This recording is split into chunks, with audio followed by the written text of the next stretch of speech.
dana untuk misinya. Tetapi apa yang salah di jemaat itu? Mereka menganggap bahwa dengan memberi mereka semakin berkuasa.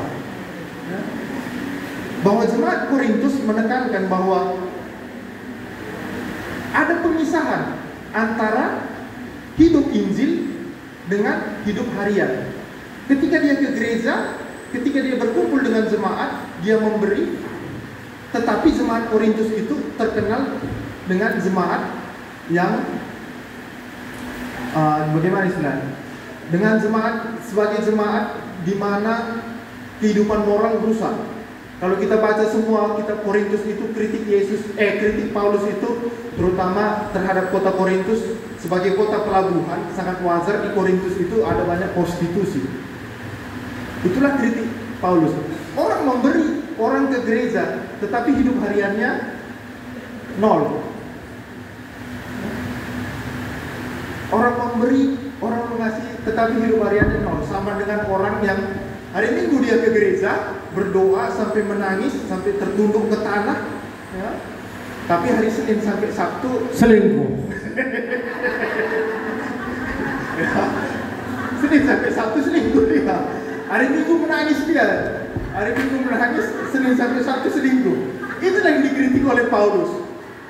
Ya. Itu yang dikritik oleh Paulus. Bahwa orang kalau mau gereja, orang kalau ke gereja harus menyerahkan diri secara total kepada Tuhan. Orang Korintus tidak. Minggu saya ke gereja, Minggu saya jadi orang baik, Senin sampai Jumat, Senin sampai Sabtu saya jadi orang besar. Membungakan duit. Membungakan duit.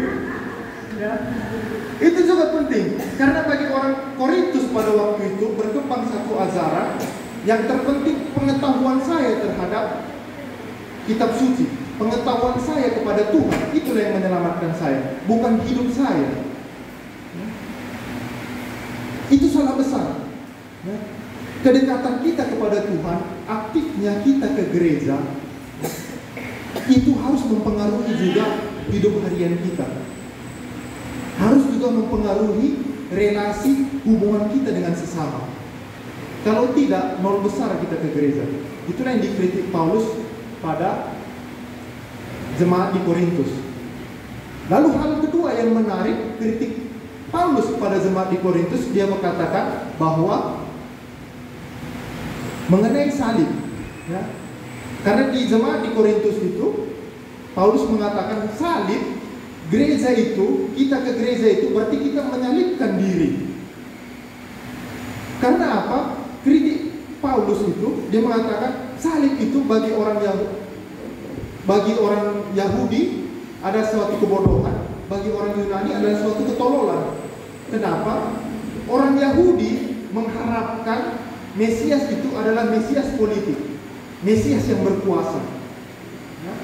Mereka datang mengikuti Yesus, itu kritik Paulus. Mereka datang mengikuti Yesus untuk mengharapkan yang namanya mukjizat. Ini adalah kritik juga bagi kita. Kalau kita datang ke gereja hanya untuk mengharapkan mukjizat, Tuhan, saya datang ke hadapanmu supaya saya disembuhkan ini segala macam, salah besar. Kenapa saya katakan bukan untuk mukjizat? Yesus datang pertama-tama bukan untuk membuat mukjizat. Tahu kenapa? Ketika Yesus bangkit dari salib, ya, kenapa dia tidak menampakkan dirinya kepada orang yang menyalibkannya? Coba saya tanya, kenapa dia tidak menampakkan diri kepada Pilatus atau ahli-ahli Taurat atau orang-orang Yahudi? Tidak. Yesus tidak membuat hal-hal yang spektakuler. Yesus hanya menampakkan diri kepada para wanita dan kepada para muridnya. Kenapa? Karena bagi Yesus itu orang beriman bukan karena mukjizat.